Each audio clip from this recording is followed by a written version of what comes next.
بسم اللہ الرحمن الرحیم۔ پروگرام مذاکرہ، محمد اصغر یزدانی پھر ایک مرتبہ آپ کی خدمت میں بحث ہو رہی ہے جادو کے حوالے سے۔ آپ کے سوالات کے جوابات دیے جا رہے ہیں۔ جرمنی سے ایک ہماری بہن نے کال کی، چھوٹے چھوٹے ان کے سوالات تھے۔ ایک سوال کا جواب میں دے کے علماء کی طرف آگے بڑھتا ہوں۔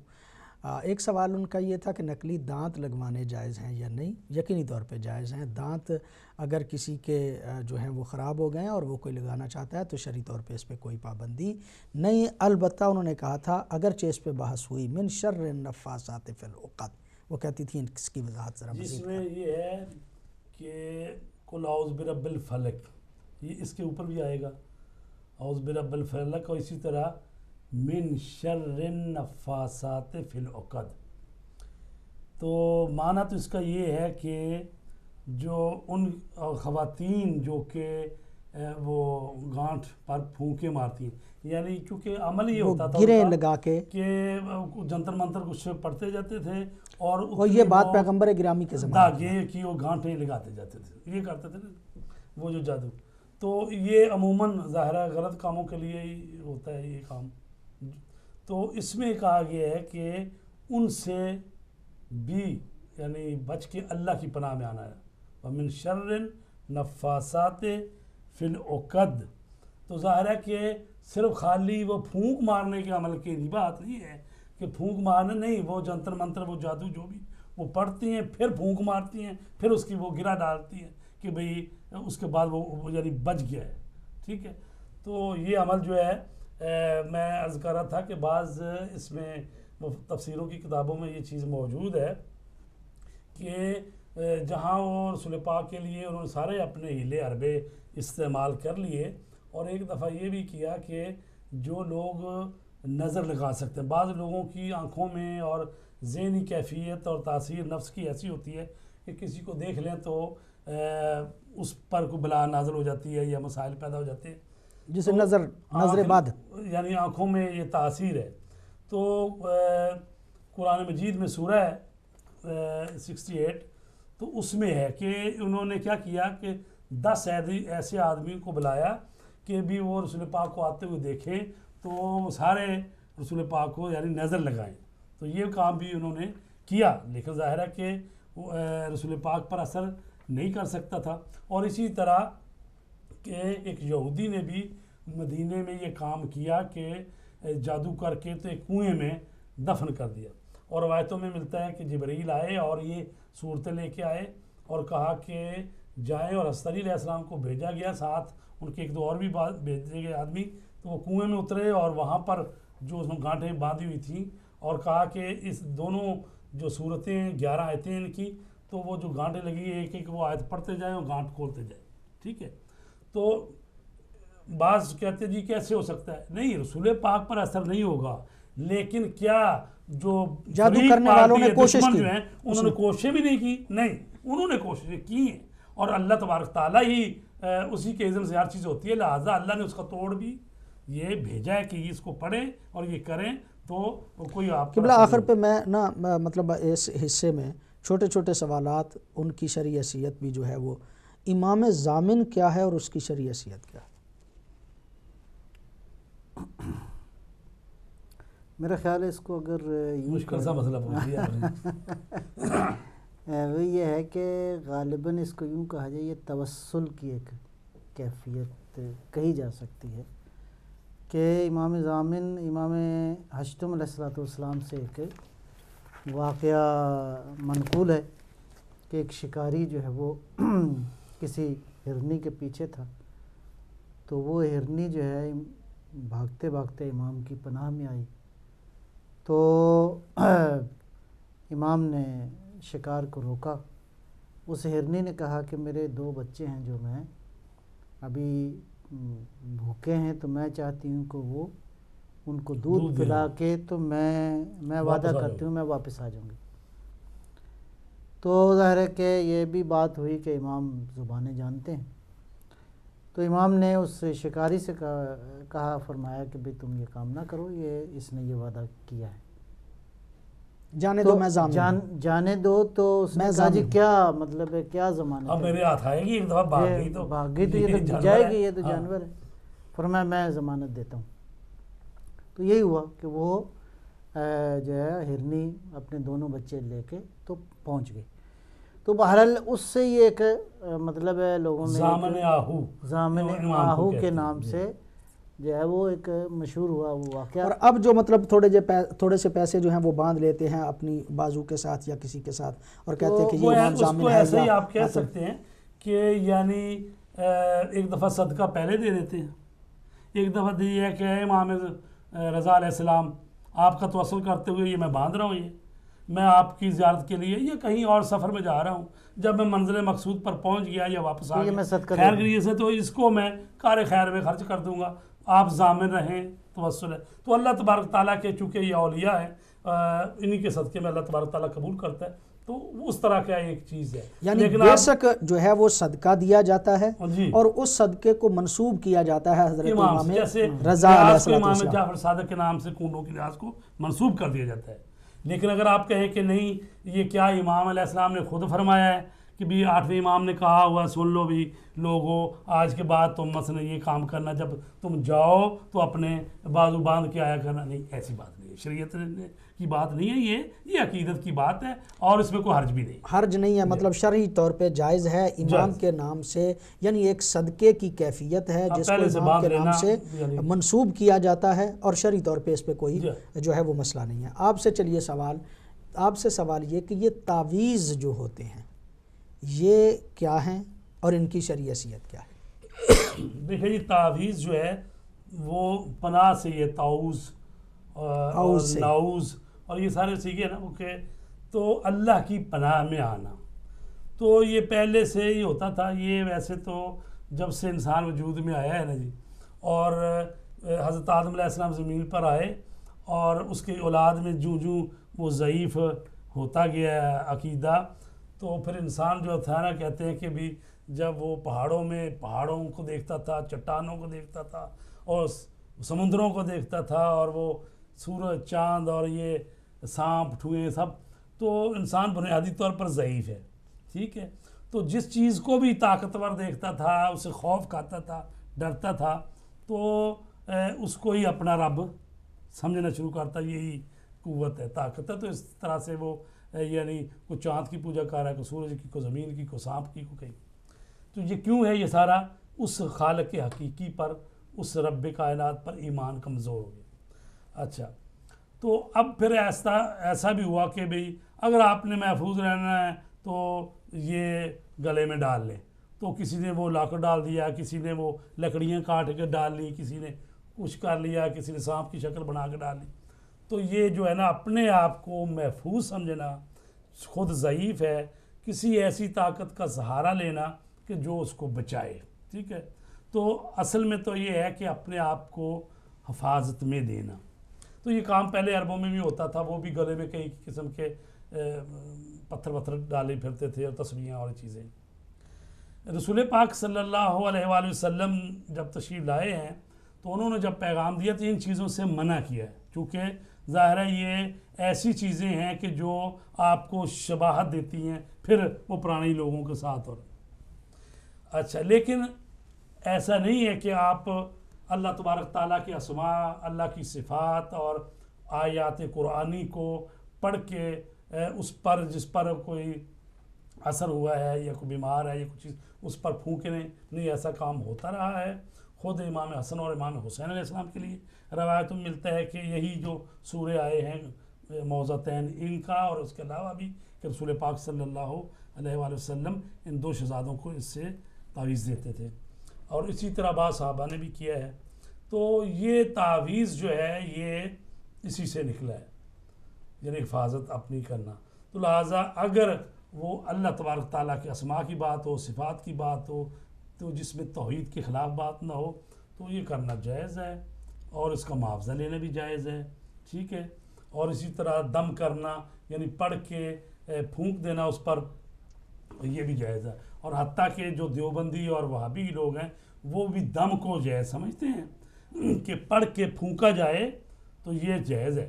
لیکن لٹکایا جائے گلے میں قرآنی آیتیں ہوں یا کوئی ہوں وہ کہتے ہیں یہ جائز نہیں. لیکن بہرحال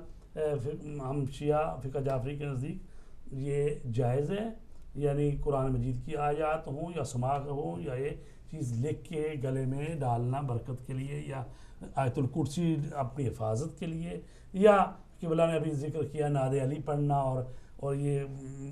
ملتا ہے ان میں 110 مرتبہ نعت علی پڑھے تو بڑی بڑی مشکلیں حل ہوتی ہے. یہ بھی جو کتابیں ان پر لکھی گئی ہیں نا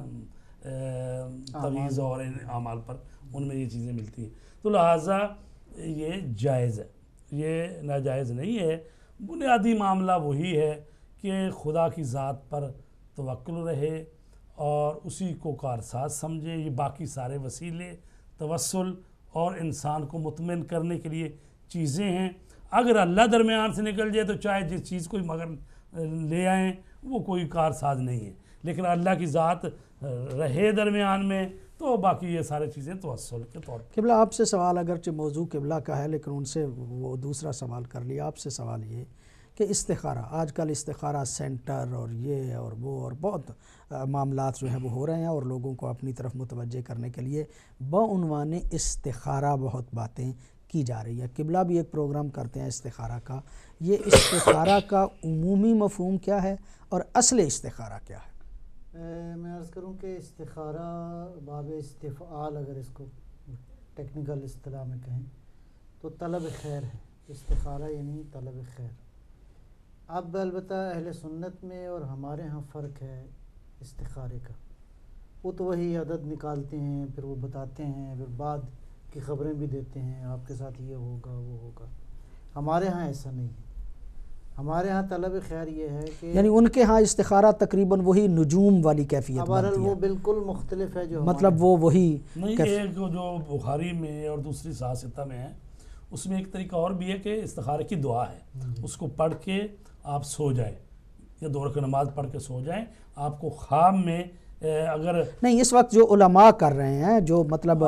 سینٹر پہ ہو رہے ہیں، جو سینٹر استخارے تحت طریقہ کار ہے، جو ٹی ویوں پہ جو استخارہ ہو رہا ہے، وہ اہل سنت کے ہاں اس وقت مختلف ہے. بعض کا ہمیں بھی فون آتے ہیں، وہ جی میں نے فلانا کام کرنا ہے تو آپ بتا سکتے ہیں استخارہ کر کے کہ وہ مطلب کیا. تو وہ ایسا صورتحال نہیں ہے. ہمارے ہاں جو تجویز شدہ استخارہ ہے وہ ایک تو قرآن کریم کے سے ہے، ایک دعا پڑھی جائے اور پڑھنے کے بعد قرآن کریم کھولا جائے اور دائیں طرف جو ہے صفحے کے سب سے اوپر والی جو آیت ہے اس میں آپ مفہوم دیکھیں کہ وہ آیا بشارت اس میں موجود ہے یا اس میں مطلب ایسا، اور وہ بھی اس حد تک کہ پہلے سے نیت کی جائے کہ یہ کام میرے لیے فائدہ مند ہے. یعنی بہرحال اس میں قبلہ نے بھی جو بھی آپ نے عمل کرنا ہے جی اس کو ذہن میں رکھیں کہ یہ میں کام مطلب کرنا چاہتا ہوں، پروردگار تو میری رہنمائی فرما، اگر یہ میرے لیے ٹھیک ہے تو میں اس کو انجام دوں. تو نیت یہی ہوتی ہے. تو اس آیت کے تقریباً مفہوم سے سمجھ میں آتا ہے کہ وہ کام درست ہے، یا مثلاً اس آیت میں مفہوم ایسا نہیں ہے بلکہ عذاب کی بات کی گئی ہے، یا مثلا اس طرح کا مفہوم موجود ہے تو وہ کام نہ کیا جائے. اسی طرح وہ تسبیح کے ساتھ ہے. لہذا البتہ اس میں بہت ساری شرط و شرائط میں پہلی بات تو یہ ہے کہ کسی واجب کام کا استخارہ نہ کیا جائے، واجب اور حرام کے حوالے سے تو، اور حرام کا بھی استخارہ نہیں ہو سکتا. پھر ایک اور بڑی ایک مشکل ہے، میں ویسے کلی طور پہ عرض کر رہا ہوں کہ لوگ وہ نا ان کا ہوتا ہے کہ اب استخارہ نہیں آیا تو اب کسی اور عالم دین سے کروا لیا جائے، مطلب یہاں استخارہ نہیں ٹھیک آیا تو کسی اور سے کروا لیا جائے. بعض اوقات اس سے بھی تھوڑا سا خود بھی وہ پریشان ہوتے ہیں، اور مطلب ہے استخارہ ظاہر ہے کہ استخارہ بے ایمانہ کوئی حکم شرعی نہیں ہوتا کہ انسان واجب ہے اس کے اوپر عمل کرے. البتہ اس کی بھی بعض علماء نے مختلف کیفیتیں بیان کی ہیں کہ استخارہ ایک مرحلے پہ آ کے واجب بھی ہو جاتا ہے، خصوصاً جب استخارہ منع آیا ہے تو پھر احتیاط کرنی چاہیے کہ اور آیت اللہ دست غیب نے جو استخارے کے حوالے سے فرمایا کہ استخارے سے پہلے استشارہ ہونا چاہیے. یعنی یہ کہ عادی اپنے آپ کو بنا لیا جائے یہ کام کروں فوراً تسبیح نکالی اور استخارہ کیا اور مطلب نہیں، بلکہ جو کام بھی آپ کرنا چاہتے ہیں پہلے اس پہ مشورہ کریں، جو مناسب آدمی اس حوالے سے ہے. بلکہ بہتر یہ ہے کہ علماء کے ساتھ مشورہ کیا جائے، یا جو کوئی اس کے بارے میں بہتر مشورہ امور کا ماہر ہے اس سے پہلے مشورہ کیا جائے. اگر مشورہ کرنے کے بعد بھی کسی نتیجے پہ آپ نہیں پہنچے تو پھر استخارہ کریں، بلکہ آیت اللہ دست غیب نے تو کہا کہ اگر آپ نے استخارہ کر لیا ہے تو پھر استشارہ کریں، یعنی پھر مشورہ کریں، اور وہ مشورہ جو ہے وہ اگر استخارے کے خلاف ہے تو آپ مشورے پہ عمل کریں، استخارے پہ عمل نہ کریں۔ یعنی پھر یہ کہ اگر استخارہ کر لیا گیا ہے تو اس استخارے کی آپ مخالفت کرنا چاہتے ہیں تو صدقہ دے کے جو ہے وہ اس استخارے کی مخالفت کر سکتے ہیں۔ یعنی استخارے کو جس طرح سے بنا لیا گیا ہے، حکم شرعی نہیں ہے، حکم شرعی بھی نہیں ہے، اور اس کی اتنی مخالفت نہیں کر سکتے۔ حکم شرعی نہیں ہے کہ اس کی مخالفت نہ کی جا سکے، اور پھر استخارہ اور اس اس میں قدر ہم نے اپنی زندگی ظریف میں سا اس کو نقطہ یہ بھی بتایا ہے علماء نے بعض نے کہ آپ نے مشورہ مانگا، رہنمائی مانگی، آپ کو مل گئی کہ یہ کام آپ کر سکتے ہیں، آپ نہیں کرنا چاہتے نہ کریں، ٹھیک ہے، یا یہ ہے کہ آپ نہ کریں اور لیکن آپ اس کو کرنا چاہتے ہیں، تو اب اگر اس امور میں تھوڑی مشکلات پیش آئیں گی تو پھر اس کا اجر نہیں ملے گا، کیونکہ آپ نے ایک چیز مانگی تھی، آپ کو کہا گیا تھا آپ کے لیے مشکلات آئیں گی، منع، تو آپ اس کو آپ جی لیں، ٹھیک ہے۔ تو بہرحال اگر اخلاقی طور پر جب آپ نے استخارہ نکلوایا ہے تو اسی لیے نکلوایا تھا کہ رہنمائی مل گئی ہے تو اب اس پر عمل ہونا چاہیے، لیکن بہرحال حکم شرعی نہیں ہے کہ اس کی اگر مخالفت کی تو حرام ہے، ایسی بات نہیں۔ لیکن میں ایک اور نقطہ، یعنی دین چاہتا یہ ہے کہ آپ اپنی بساط بھر اپنی عقل کو کام میں لائیں، کوئی کام بھی آپ کرنا چاہتے ہیں اگلے مرحلے میں آپ مشورہ کریں، جو بھی اس امر کا ماہر ہے، جو بھی آپ کے کام سے متعلق مربوط جی، تو آپ پہلے مرحلے میں خود اپنی سعی و کوشش کریں، کرنے کے بعد مشورہ کرتے ہیں، مشورے کے بعد پھر بھی آپ شکار ہیں لیتا اور لعلہ، سمجھ نہیں آ رہا کروں نہ کروں، تو اب اس کا مطلب یہ ہے کہ آپ نے بالآخر ایک پناہ سوچی ہے کہ میں جاؤں، جا کے استخارہ کروں قرآن کریم سے، اللہ کی بارگاہ سے میں مدد لوں، تو مدد لینے کے بعد پھر بھی آپ وسوسے کا شکار ہوں تو پھر اللہ ہی حافظ ہے۔ یعنی اصل مرحلہ وہی ہے، پہلا مرحلہ یہ ہے کہ انسان خود سے کوشش کرے، سوچے، غور کرے، فکر کرے، تدبر کرے، نئی بات بنتی کسی سے مشورہ کرے، مشورہ کرنے کے بعد جو ہے وہ اس اللہ پہ توکل کرے، اس کام کو انجام دے۔ لیکن پھر بھی اگر تذبذب کا شکار ہے، تردد کا شکار ہے، شک کا شکار ہے، تو اس کا ایک راستہ علماء نے تجویز کیا ہے کوئی استخارہ، اور بہتر پھر یہی ہے کہ استخارے پہ عمل کرے، استخارے پہ عمل کرے۔ قبلہ ایک بات آپ سے درخواست کرنا چاہوں گا کہ اللہ کا ذکر کرنا وہ کسی طریقے سے کیا جا سکتا ہے، قرآن حکیم جو ہے اس کو پڑھا جائے پوری توجہ سے، اس کے اثرات ہیں یقینی طور پہ، آیات پڑھی جائیں اس کے اثرات ہیں یقینی طور پہ، دعائیں ہیں ایسی ان کے اثرات ہیں، لیکن ان میں پھر عدد کا پہلو ایک نکلتا ہے کہ جناب آپ کا فلاں اسم اعظم ہے اور آپ کے نام کے اتنے عدد بنتے ہیں، لہٰذا آپ کو یہ والا جو ہے وہ اسم اعظم جو ہے وہ سوٹ کرے گا، یا یہ کہ یہ صورت جو ہے اس کو پڑھیں اور آپ اتنی دفعہ پڑھیں، فلاں نماز کے بعد پڑھیں، فلاں، مطلب ایک پورا طریقہ کار بسا اوقات جو ہے وہ بیان کیا جاتا ہے۔ ذکر خدا کرنے میں تو کوئی حرج نہیں ہے، یقینی طور پہ جب کوئی کرے اس کے اثرات ہیں یقینی طور پہ۔ اب یہ عدد پہ جو اتنی زیادہ اہمیت دی جاتی ہے، اس عدد کی کیا حیثیت؟ اور سب عدد کی بھی حیثیت ہے، کیوں؟ اب نماز پڑھتے ہیں تو کہا گیا ہے ایک مرتبہ سبحان اللہ نہیں کہنا، خالی 3 دفعہ کہنا ہے، چھوٹی تسبیح پڑھنی ہے 3 دفعہ پڑھنی ہے، یا پھر 7 دفعہ پڑھے، 9 دفعہ پڑھے، تاک عدد، خود تاک عدد ہونا چاہیے۔ پھر کہا گیا ہے کہ حضرت موسیٰ علیہ السلام کو 30 دن کے لیے بلایا، وَأَتْمَمْنَاهَا بِعَشْرٍ، اور ہم نے اس کو کامل کیا 40 سے، تو یہ خود 40 کا 40 لیلہ 40 کا عدد ایک اہمیت رکھتا ہے، 7 کا عدد ایک اہمیت رکھتا ہے، اور اس میں 34 اور 33 اور کر کے 100 پورا بنتا ہے، ٹھیک ہے، اس کا ایک حیثیت ہے۔ تو لہٰذا خود اعداد کی ایک حیثیت ہے، اور پھر یہ ہے کہ جو اسم دیے جاتے ہیں مثلا یا رزاق کو،